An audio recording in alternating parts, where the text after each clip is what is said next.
Ko tai ulo ai mama I tuapo. O ko ke hufanga I ngai tala whakatapu o tape o tau pangai. O wha o atu I tau programa ko ni pe tangata ia o wha I tua. Kaya ata ke u whakahua te tau programa hano wha. Moe ko tai ulo ai mama I tuapo. O tatari mawhana mo fia ki motoro ko tape o me amai me tapa ko tape o mui ai he ope. Ka maa tau whanua o tau o whai atonga. Ki tau programa I whiawhini. O whape o whainga maari e mea kotoa mi hena. Whampe te umao hare o rei. Ki watu aki ai popoaki me wha mama. Ki he tau programa ki he poni. O wanga bene tau programa ki he whiawhini. Te whai tala teu. Ko e misiona. O e haa tu I kanuk polo e whare o haa mo he ofo. I ona o taktaha kuonga. Ko konga ulaki tau asinita. Ko te tala me mau. Mo e minista panga. Ko konga ua. Ke ngai mea make. Ka tau alu he tau tala teu. Ko e misiona o haa tu I kanuk polo whare o haa mo he ofo. Mona o taktaha kuonga. Ai te utala noa heni ki he kuonga e ono. Mea se astu po uluaki ki e tu po ono.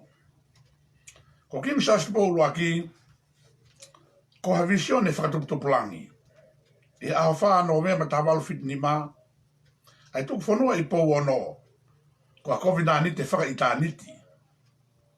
Aho whaki o tonga ki langi. Ko e kakano mai uho o konistu utone. Ne os mau mo e whaunga whakatemo kalati. Mahino mi heni na tokoni e seri peika me kau whaiwhikau misinare Britania. Ai tama tui ki e whaunga pureanga a Britania. Whaunga pure e tolu. Executive.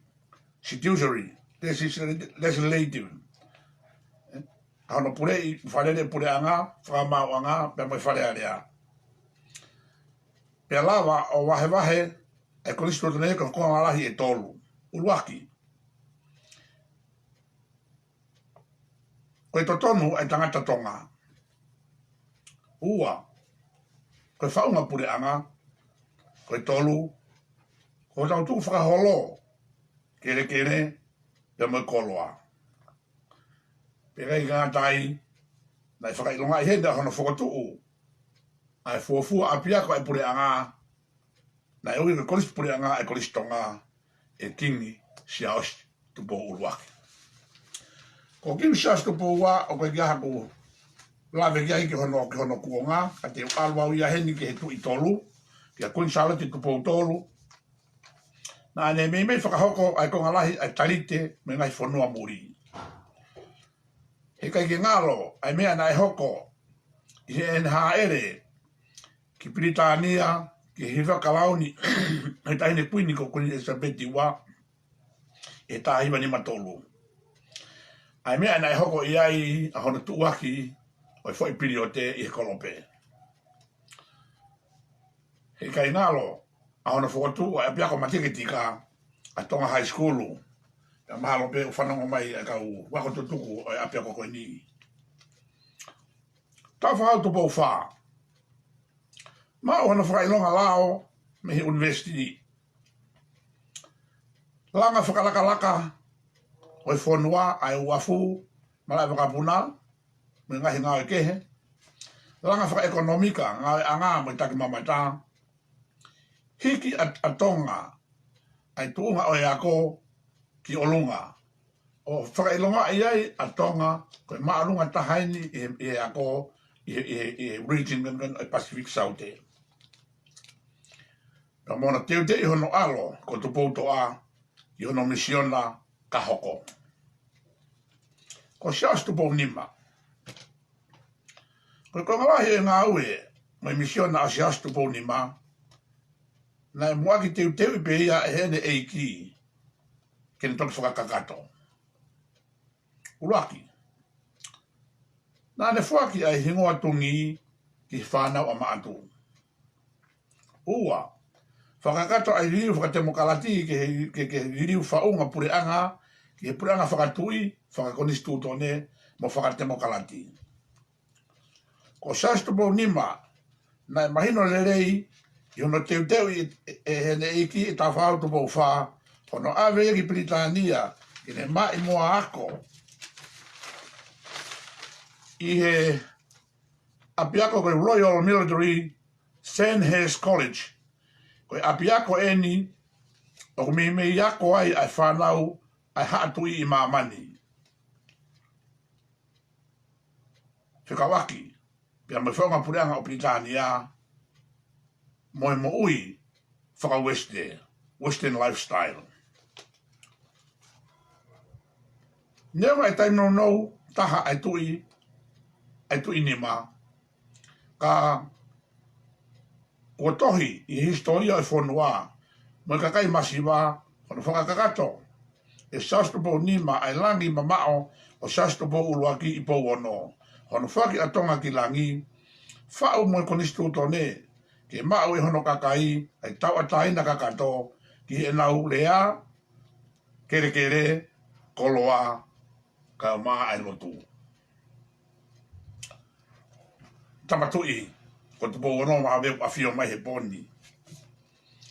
Ko le peke u kua lea ma vemu a hono atu ai misiona o e tamani. Ko hono whakama opo ke tau takita nofo ki hono leini. O whakatatau ki he fuaki na e whai e saustupo uluaki. Leini uluaki ko e lotu. Os i loto he penolo e kautaki lotu. Ke ngā e aki e kautaki lotu ko e ni ke toe whaka ke toe ke tātawhi ngai palparema he society. Pe teke ai mo ui e whamiri ke whakalakalaka he mo ui whakalau maari e mo e mo ui whakasosiare. Reini wā. Mauna e nofo e kāinga mo hou eiki. Ke toe wā ofiange mo whewho whani ange. Pea malu i ho tau kere mo ho tau ulunganga whawhonua. Malo peo whanonga mai kakai mea mo e ho eiki ke he rei niua koe ni. Rei tolu.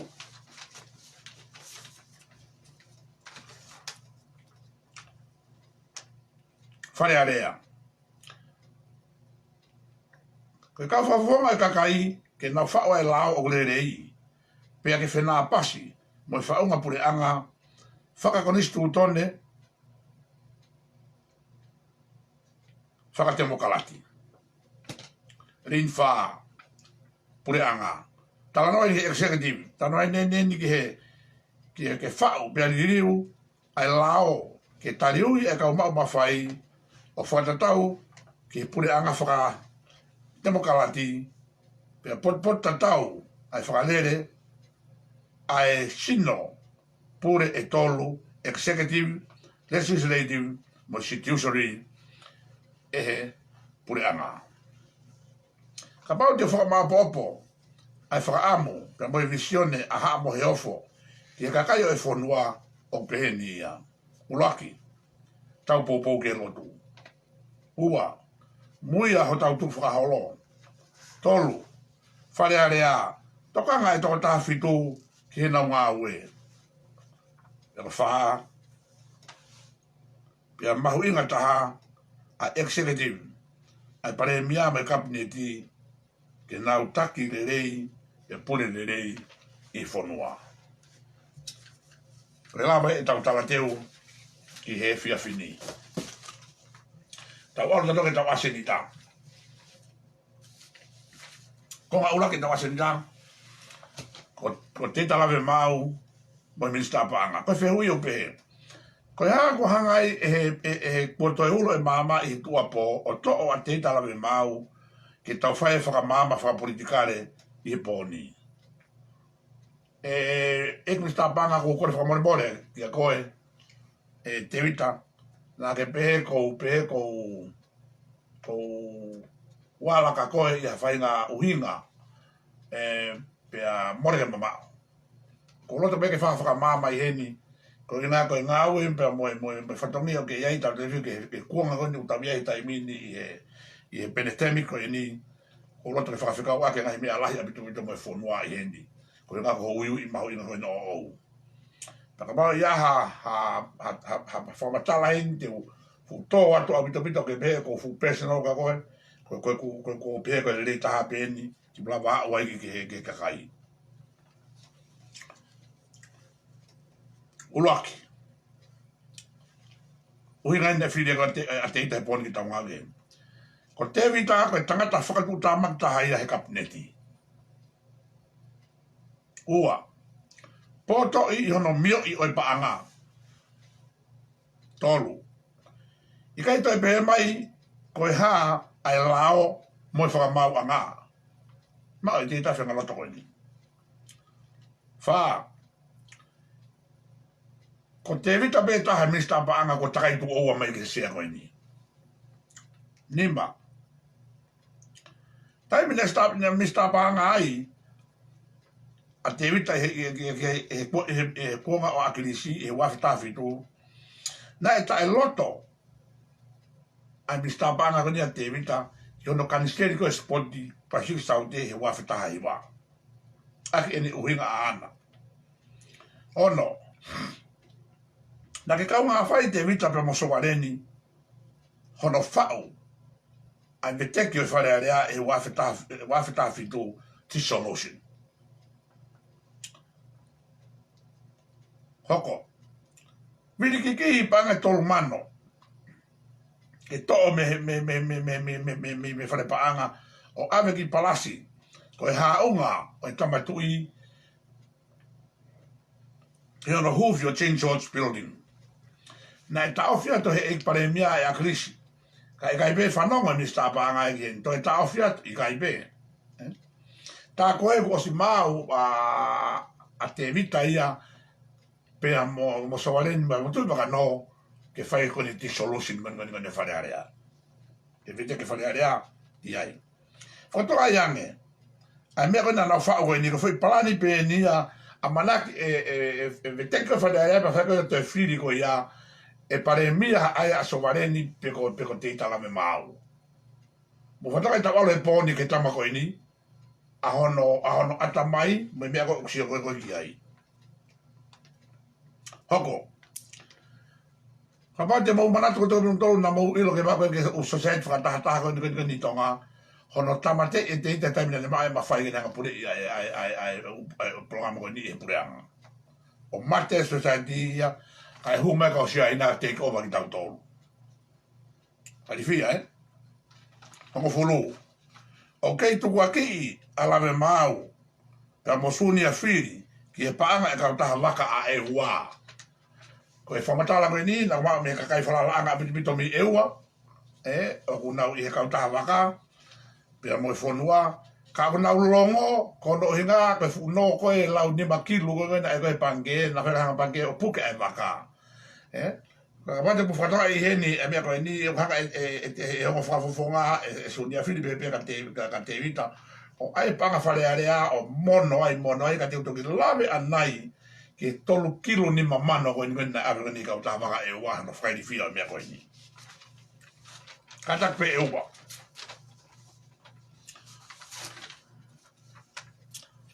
Sai, tau ki isio ange, ke kau minista apa anga talo me tahiwa hiwa ni ma, o whai mai ki ahon. Me taiwa iwa ni maa ki he wafe hongo fulu. Te utawhi ai, e mu stapanga e whaai ai. Ko se solkoka ko ne pekia, pe mo whawhanua ko ne pekia, o tōku ka manu, ya moaro awafa alamatoto pe o ki lau maari. Ko e toko whaa ko e ni, na whai e na tole mea maho inga piti piti whanua, ta pita ka se solkoka, te honga whakainonga e na se solkoka he ni. E na nau hike na tō luia, ai paanga ko ni tānak whaloto whanua, ko ni whanua, e nau paanga ko ni whanua, COP, Cross Domestic CDB, Cross Domestic Products, me he ua fe, me ua nge au miliona, ke whange au miliona. Sai, na hanga se sorokoka whakatu heni, ai maka maire heni, ai tokoni e pure anga, ai ka business tau taha. Kamata ai ngaun fa ekonomika atonga. Teke ai exporta hina ke siapani, ya popo ya pite ngowe mo to tai ki anga tunga ma no au pito pito ko frama ko ni o na ke ile be ka tama ko ni ka ko me en fai se solo koka ya yo sai me wa fe ngo fulu ke wa fe wanoa na hu ba sunia fili di sente akolo ai sa keke te tala me mau po hi ba tu one toa to hu tai no wa te tala me mau he tai mini e wa fe tai wa fe wanoa na to mau pe ai tupuraki whaka-ekonomika ai whanua ia lo tonga tō whohe ka tamo koni tō nima koe ni cross domestic product pānga whawhalot huna tānaki e whāngeo miliona ke whāngeo ni mano miliona ai utawia koe he tai mini ka ne osi awe behe ka tamo koe koe ki mua o tuke whāngeo koe lula fua o minsta pānga le rei taha mo tika e ne whakauto o tā o tālaia e lahi o i tupwha ekonomika o whanua mihi e nau gross domestic products ko anau tolu.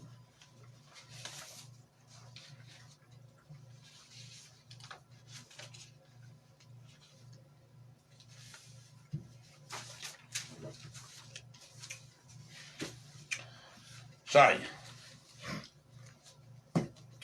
Tau hoko ke hea. Ke kongo ni, ke tau ke patset ko ni wafe wanoa wafe wataha.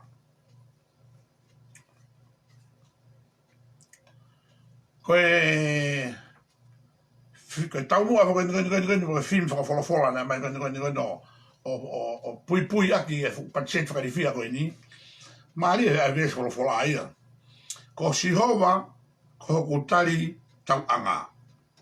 Ko te foi vesi ia. Ka tau siwa me ke patseti pe o kau he tō atu pe te tawa o whakapiko i ai anai. Te teo tala noa he konga tolu, o i patset statement. Kupu si i tolu ua tolu, ko i taps position, ko tau tūnga koe ho tai mo ua. Ko tau tunga ho tau mo ua ho tau tolu. O ku mei hoko pe ai whaingataa, ai pure anga he maaurunga ho tau mo ua. Tau koe ke te hola tau whaingataa ia tau tolu ia. Nga ho tau mo ua o alubika lahi ane, whangeo hiwa nima miliona. Te lahi ane higika e mo ua, he tānaki mai tā nima miliona pōnite, na e isiu e pure anga, he tau whakapanga wafta hiwa wafi wanoa. Ka pate tānaki mai mo tā nima koe ni, mai koe pōnite koe o kore mai sirini ka te lai pepa. Sai, tuke watara whakaikiki ai mo ua koe ni, national debt, mo ua koe ni pure anga panga whangeo hiwa nima miliona. Koe konga ulaki, koe external debt, koe tau mo ua kena uke pure anga muri. Heo me panga whangeo ua 1.5 miliona. Ki Siaina, Siapani, Exim Banks, World Bank, mo ADB, Asian Development Bank. Sai, koe konga hono wa, is a domestic debts, koe tau mo ua me tau tolu whaloto whanua. Koe ke kakai i heni. Panga fitu ua 1.3 miliona. Lai tā, e Retirement Funds Board. Panga wahenga mālolo kau ngai whakapure anga. Koe ke kau hene ai sirinia koe ai siasi, me kau businessi. He koe lahi sini koe ai poate koe ni, koe panga e teo fitu taha miliona. Ancient Pen, PSP Pen, pia moi Retirement Trust Fund Board. Koe panga malolo e koe sia sime kau bea. Ai we ai mo ua koe totolo koe panga fitu ua fitu tolu miliona. Na kula me foke he ka pula ko osi ki retirement ni vai panga e ua miliona ia pa pa ne ai me tahani ma koe ni te pasen ho mui wala ko lewa tolu fitu foke fia pito. Kopsi tol fa. Ko social issue and challenges. Upal param fa sociale ko sta fa ngai moia e kupu ko ni. Ta te vito ke komita hiva pe na pas de pa ngai ono no miliona. Ko economic and social stimulus package ke tokoni ke mea ko ni ka te tau ki sio ke mea ko ni ene mari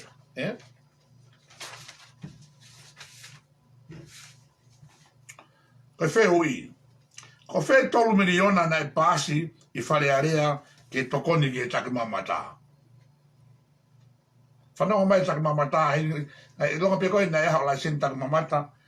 Whakawa ngai pe kua auto hako nga sirini koe ni ka koe. Mr. Panga? Ua. O mai ai T-Dale, o panga e ua 1.5 miliona na e pasi e patsedi ke tokoni ke sektoa businessi mo e nau kau ngā ue. O te maare mo e ni tola ua pe whamine ni pe kua wawe sini ka te ihi heni. Tolu, ngō ue mai tau tai, panga 12.5 miliona.